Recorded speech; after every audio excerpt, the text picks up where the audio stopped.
about the regulations that affect you as an airframe mechanic. And first of all, let's talk about inspections, starting with a 100-hour inspection. Now, you'll notice in the book where we talk about the 100-hour inspection that you have two regulation numbers. The first one, 91169B, is the reg number you're going to be familiar with, the one you've been working with all along. The second reg number, 91409B, became effective August 18th of 1990 because as of that date, the FAA completely reorganized Part 91 and rearranged it to make it more logical, they say. But we put both regulation numbers in for you so that you've got the old one that you're probably more familiar with and the new one that becomes effective August 18th of 1990. Now, on the 100-hour inspection, the FAA is going to ask you, where are you going to find the conditions that make having 100-hour inspections mandatory? And where you find them is in FAR Part 91. Basically, 100-hour inspections are mandatory if the aircraft is operated for hire or if it's used to provide flight instruction and it's provided by the flight instructor or flight school. But where you find those operating conditions that make that 100-hour inspection mandatory is in FAR Part 91. Now, who can do a 100-hour inspection? Any certificated mechanic with both an airframe and a power plant rating is authorized to conduct a 100-hour inspection on an aircraft. Now, when you've done the 100-hour inspection, there are some records that you have to make, a permanent entry in the maintenance record, and part of what that entry must include is the date of the inspection and the aircraft time and service. The date of the 100-hour inspection and the time and service of the aircraft is part of what you have to put in the permanent maintenance record entry when you've done a 100-hour inspection on an aircraft. Now, an aircraft can be operated with a 100-hour inspection overdue if that's necessary to reach a place where the inspection can be done. If you're away from the maintenance base when that inspection time comes up, you can go ahead and operate it in order to get it to a place where the inspection can be done. But how much can you exceed that 100 hours by? 10 hours is the maximum time that a 100-hour inspection can be extended. So 10 hours is the maximum amount of time that you can stretch that 100-hour inspection. Now, on an annual inspection, an aircraft that is due an annual inspection, meaning that the annual inspection is overdue on the aircraft, can still be operated provided you get a special permit issued for that aircraft. So if the aircraft is overdue on the annual inspection, in order to operate it, you have to get a special permit. The aircraft could have gone out of annual, sitting in a field where there isn't any maintenance shop where it can get the annual done, and if that's the case, a special permit will have to be acquired for that aircraft in order to move it to a field where the annual inspection could be done. Now, let's assume that an annual has been done on an aircraft, but it is not approved for return to service. It's got some items that require minor repair on it, and they haven't been done yet. Any appropriately rated mechanic can repair the defects and approve that aircraft for return to service. It does not have to be the mechanic who did the inspection that actually does those minor repairs. And if it is a minor repair, then the aircraft can be approved for return to service by the mechanic that repairs them, and you do not, for minor repairs, have to have an IA approve the aircraft for return to service.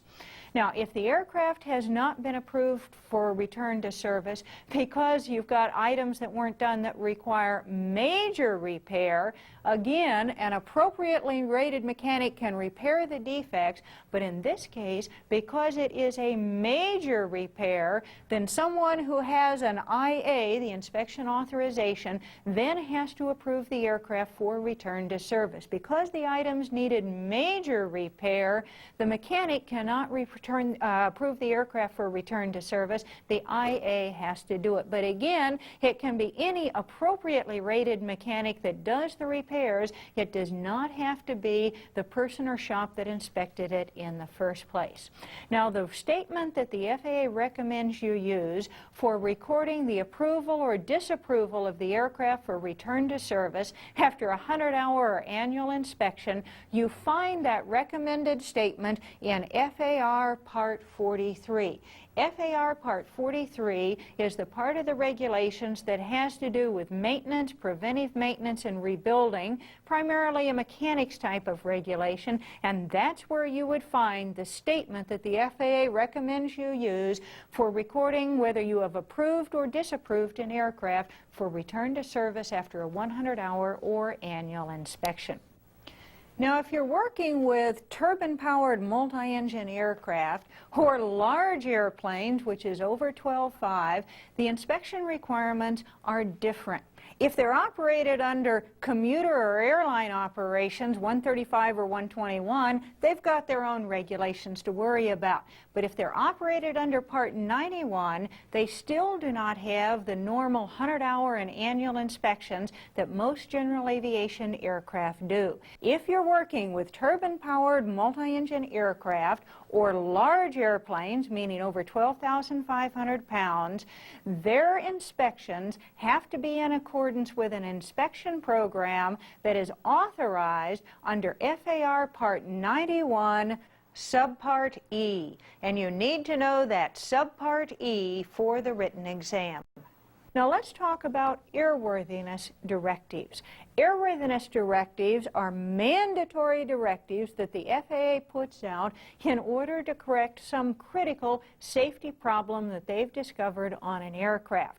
Complying with the airworthiness directives is mandatory, and because it's mandatory, it has to be recorded in the permanent maintenance records of the aircraft so that another mechanic coming along behind you knows whether or not an AD is applicable, and if it is applicable, whether it was complied with, so that anyone who wants to look at that aircraft knows whether this mandatory AD has been complied with for that particular aircraft. So you've got to record it in the permanent maintenance records. Now, technical standard orders, TSOs, are minimum performance standards for particular articles that are used on civil aircraft. The manufacturers and the FAA get together and they say, look, if we're going to use this particular item on an aircraft, these are the minimum standards that it needs to be able to meet. And from then on, if you're going to install a particular article that has a TSO issued for it on the aircraft, that's what the minimum standard is that they want you to meet. For example, if you want to install a new safety belt in an aircraft, the safety belt has to conform to the strength requirements not specified in regulations, but in TSO Technical Standard Order C22. And you need to know that TSO number for the written exam. TSO C22 is the technical standard order that applies to safety belts installed in an aircraft. Now, supplemental type certificates are gained by a manufacturer in order to make basically a major change, a major alteration on an aircraft. But even if you do an installation in accordance with a supplemental type certificate, an STC, that constitutes a major alteration to the aircraft, and you have to follow all of the major alteration procedures. And that means, among other things, that if you do an STC on an aircraft, you have to use FAA Form 337 in order to record that, because it constitutes a major alteration to the aircraft. Let's assume that someone's not happy with the radios they've got in their aircraft and they want to tear it all out and put in a whole brand new stack of radios, a complete radio equipment installation. And let's also assume that that installation is going to be done in accordance with an STC, a supplemental type certificate.